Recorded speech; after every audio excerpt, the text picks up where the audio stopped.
Hey everybody, this is Jim at SP500chart.com coming to you on May 12th on a Saturday afternoon. We're going to take a look at what happened over the past week in the S&P 500 and also what happened yesterday. And I think we're going to back up to a long-term look as well. I just want to remind you that this video is not intended to be used as investment advice. As a matter of fact, the website and the video are for educational purposes only. I can draw lines on charts, but you have to draw your own conclusions from your own research and make investment decisions that are suitable for your personal financial situation. I'm not a licensed financial professional. I'm just a guy who draws lines on charts. So let's start with a long range look at the S&P. Okay, we're starting off looking at a 2-day chart, and what this chart shows us is the trading from the late fall of 2008 and until present. And this includes the 2009 March lows. It includes every crash we've seen and every bit of weakness that we've seen throughout summer months. You'll remember that in the summer of 2009, there was some weakness in July, and as a matter of fact, our highs, let me get the right tool, our highs were actually in June of that year of 2009. Then we had some summer doldrums. Then we had another set of highs set in late April of 2010, which was then underwent summer doldrums. And in the fall, started to reverse back up. We had this a high here in 2011 in May, early May. Then we set into the summer doldrums again, bottomed in early October of 2011 and have rallied back up. And now the question is, summer doldrums once again? Well, I think you got to keep that in mind. But I don't think it will be as severe as the last two summers, because I still think our tops line right here should give the market a bounce. And if it is any indication, if you look at where, let's draw this other line right here, and I'm going to make it darker blue, like this one. I want to make it even darker blue. I want to show you what happened when we made this high here in 2010 and then came down. Once we got back over that line, we rallied over it for a while, and then when we did come back down, and brothers and sisters, we came down hard.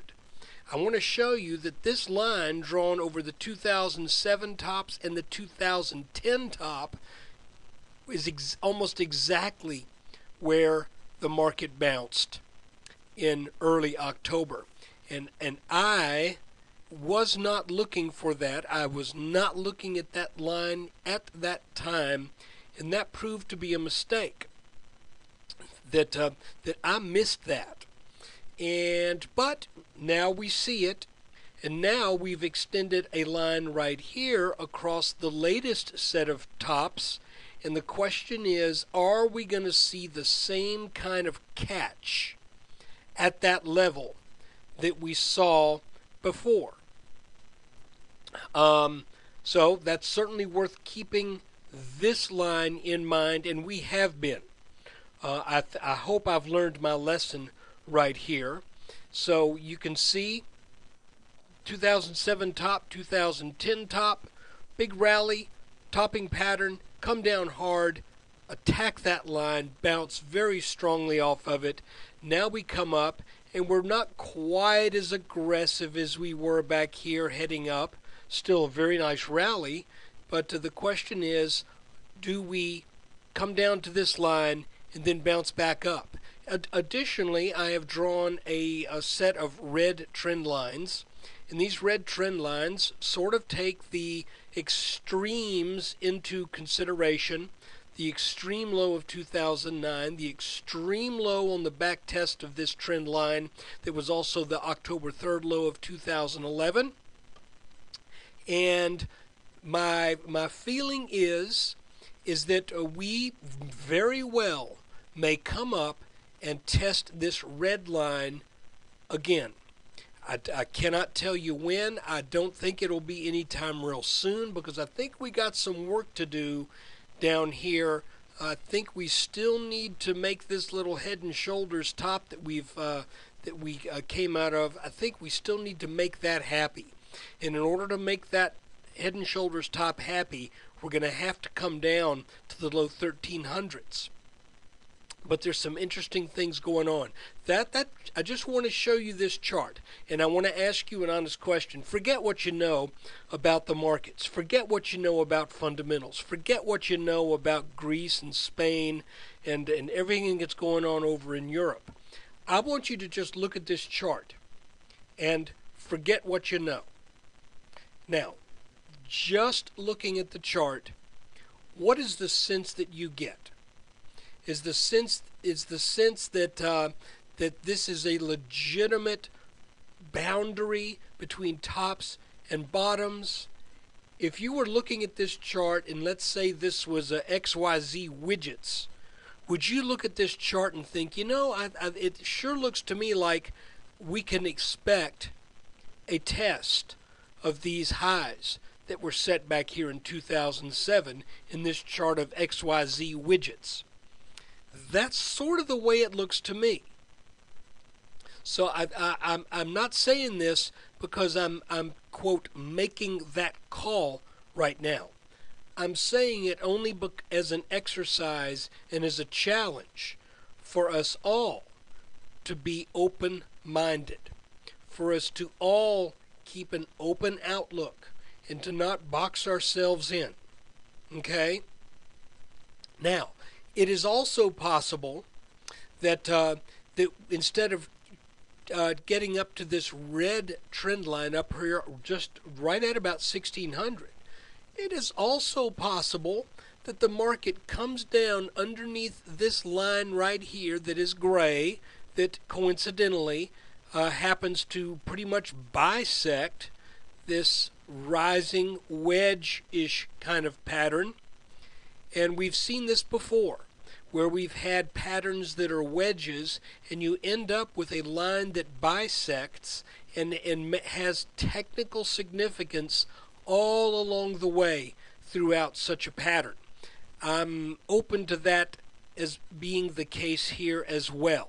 And if that is the case, and we were to come down and break down through this line and come down to the low 1300s, it's also possible that that the path to testing out these highs back from 2007, and I might also mention this line goes back to 2000. This isn't just one point here. We go back to the year 2000 as well. Okay, just so you know. Let's go back to the 2-day.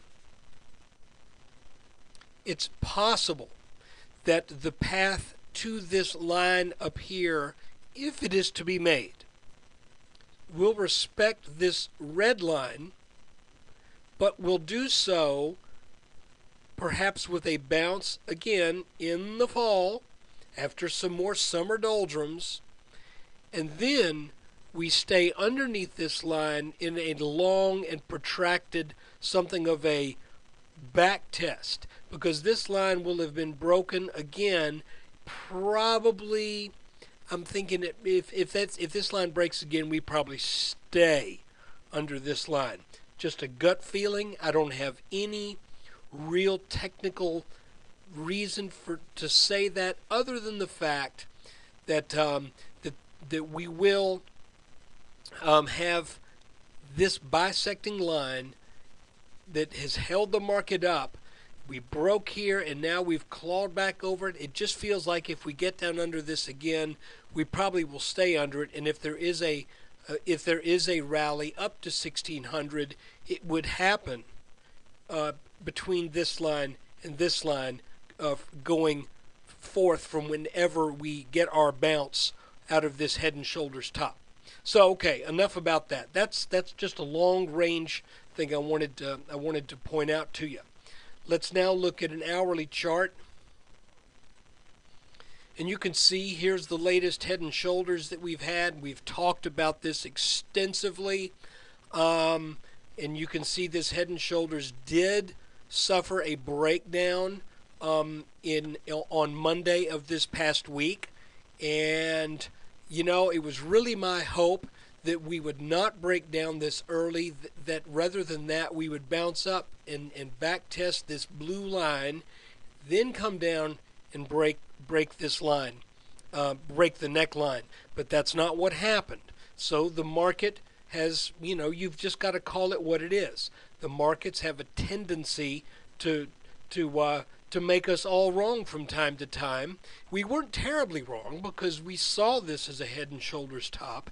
It was just I was trying to see how this might play out, and I was hoping that we would have this really nice back test up here, at which point we could have gotten out of our long positions and then take that out with a very clear doubling up effect of a larger head and shoulders with a smaller head and shoulders making up the right shoulder. We didn't get that. We just went ahead and busted through the line. So now that is what it is. With that having happened, we established a minimum downside target from this head and shoulders pattern, as we have done with numerous head and shoulders patterns in the S&P. And we measured the height of the head, which we've got this orange line right here. We copied and pasted that line to the point of the breakdown, and we end up with a target of about 1308. That should be the minimum target. Again, now here's where it gets funny, because the 1308 target is underneath that blue line that we just looked at on that long-term chart. So I don't want to sound like a broken record, but I'm not assuming that everybody has been following these videos. So what I am hoping still is that we can put off our serious test of this line somehow until late June. If we can do that, then we can kill two birds with one stone. We can get our back test on this blue line, and at the same time we can satisfy the minimum target, the minimum downside target that this head and shoulders top tells us we should be looking for. So that would be wonderful if it works that way. And by the way, if that does happen, I would expect a strong bounce there. Sometimes head and shoulders tops give you a lot more than what's indicated, and as a matter of fact, we can see the one in 2000 set up a huge decline. We also see that the one in 2007 set up a huge decline, and but so far the ones that we've had since have set up declines that were either right at about their minimum target or just a little bit lower. So we really haven't seen that kind of catastrophic top yet. Another one will happen, but we haven't seen it yet. So now let's take a look and see what happened over the last 5 days. Okay, let's take a look at last week. The first thing we saw was that on Friday, the 4th, the S&P clearly crashed through this blue line that had been kind of an interesting line. I don't know how technically significant it is, but it went back a ways through to even February, but it didn't always hold, which it didn't here in late April. But we've still kept this as a line of significance. And you can see that on Friday the 4th, this guy broke with gusto, taking us down to the neckline of our head and shoulders top. Now, again, on Friday, on last weekend's weekend S&P update, I expressed my hope that the market would rally on Monday and that we would come back and test this blue line, and it looked like we almost were going to do that, but the weakness was just too great, and so now we had to recognize this as a confirmed head and shoulders top, which we did all week long. The goal now is to try to figure out, are we going to get a back test on this neckline, or are we going to eventually get out of this little 4-day area of consolidation and head down and start to test some of these lower levels. I can tell you this, that on the 10th, we made mention of the fact that it looked like there was a line of almost perfectly horizontal resistance right at about 1366. We also identified this little potential bear flag right here between these light blue lines. That would be the second bear flag in a row, with this being the first back here.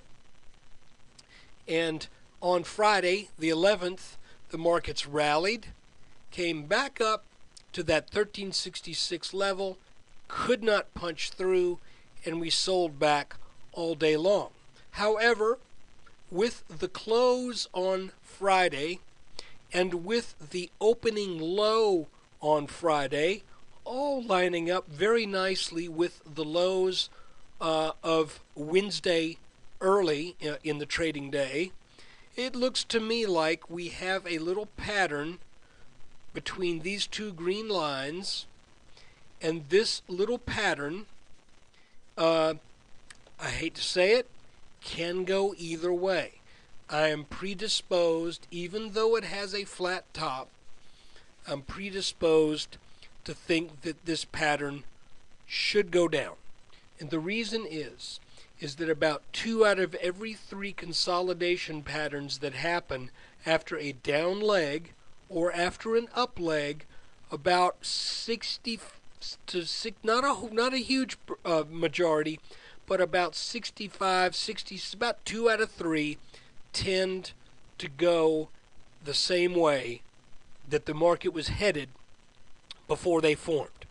So since we were coming down and now we're going sideways, the tendency would be for this to head down. But I got to tell you, this is what makes it interesting. Most patterns of this nature do not have a flat top. And why do I bring that out? Well, I bring that out because flat tops, some people use the little slogan, they say flat tops produce market drops. And you can see that, well, there we hit it and come down. Hit it, come down. Hit it, come down. Hit it, come down. That has a tendency to work while you're in the pattern.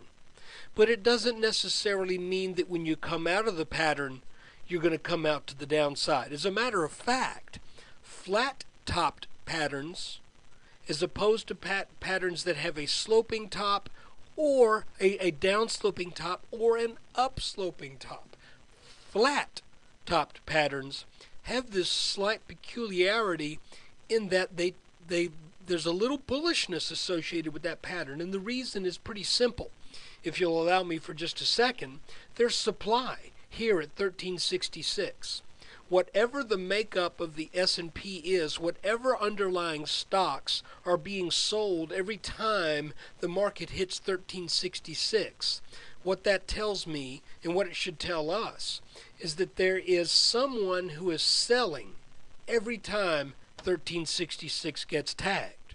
And the question is, and I know it's not a person, but let's pretend. The question is, when is this person going to run out of shares? When is the seller going to just run out and say, I don't have anything more to sell at 1366? So what happens? Well, when it comes back this time, the seller's gone. So the market can then rally back up.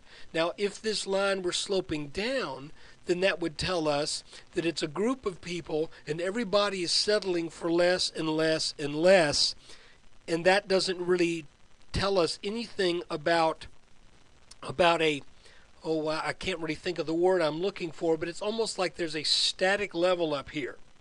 But still, that probably means that that's a slight bullishness to this pattern, but the fact that it's happening where it's happening probably balances that out. So I'm going to say at this point we need to watch both of these lines. Whichever one breaks, that's going to be technically significant. If this one were to break Monday, then I think it's almost a pretty clear bet that we come down and at least test 1344 again. And if that breaks, and it likely will, then we would come down and we would tag this red line at some point. However, if this line gets taken out to the upside, well, this presents a real interesting situation because that would give us a target from this pattern that would be at about 1390 and also overneath I made up a word, over the top of the neckline. And we do not expect necklines of head and shoulders patterns to give up the ghost that quickly. So there's yet another reason to think that if we get up over this, it would take a significant show of strength to get over this neckline. But if that were to happen, then I would expect strong selling to take place on a back test of this blue line right here.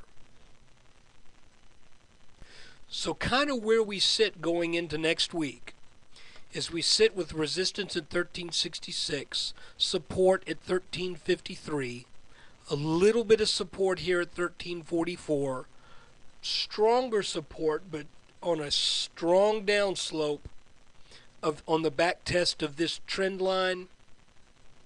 Resistance, strong resistance at 1374, and very strong resistance up around 1400. So watch this pattern going into the week. I suspect we will take this out to the downside because of where this pattern sits with relation to everything that's gone on before it. There's our big leg down, come out across, make kind of a slightly strangely shaped bear flag, then come back down. I think that's what we have to prepare ourselves for. So look, but as always, watch for confirmation. You know, this pattern here has a little bit of a sort of inverted head and shoulder shape to it as well. So that just means watch this line and this line. Those should be our next signals. And if we get over this line, then we have to watch the neckline. But if we break down here, then I think we likely head down and probably get on about the task of meeting that minimum target. Again, my perfect world scenario would be that we can put that off somehow until later June. Maybe that can happen. Maybe we can wiggle around here for a while and get a little indecision, a little bit more indecision, and then come down and tag that in late June. That would be great. But it is what it is, and we have to just read it for what it is, which means for right now, we watch this top line at 1366 and this ascending line, which is currently at the close of the end of the day on Friday at 1353 and change. Hey, I want to thank you for taking time out of your day to watch this video. I want to especially thank subscribers. We've have a number of new subscribers this week. I want to welcome you on board, and I just want to say one more thing. I know I've gone on a long time with this, but the other thing I want to say is I don't want to tell anybody what to do because I don't know what your risk tolerance is. There are people who are short this market from probably the 1280s. And they're probably thinking, gee, you know, I can live with this. The market will eventually head back down. I'm patient. There are people who may be short at 1340, and they're just wanting to cover at the first opportunity. Everybody's makeup is different. All I want you to do, if you enjoy this kind of analysis, is to look at it and decide for yourself if this even works. And if it works, if you think it works, if you think that this helps you with the odds, then you have to factor that into your own emotional makeup, into your own sense of risk aversion, in your own sense of expectations. And of course, most importantly, that it fits your financial situation. Again, I know people that if they're down 100 grand in a week, they can slough it off. By the way, I'm not one of those people. And there are also people where if they're down $500 in a week, they're hurting puppies. I'm not one of those people. I'm in the middle, which is probably a good thing. But, so just use wisdom. Use wisdom. Be smart. Don't let the fundamental news completely override what the charts are saying. I just want to say one more thing. The best time to have bought, to be a buyer of stocks in the last 5 years was March 9th, 2009. And on that day, there was blood in the streets. All of the banks were going to fail. Ford, GM, and Chrysler were all going to go belly up. And it was going to be the end of Western civilization as we knew it. And guess what? That was the day to buy.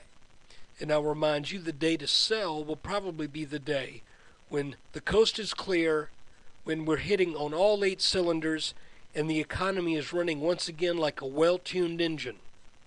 That will be the day to sell. But the chart will probably show us the way. Thanks again for watching. Take care.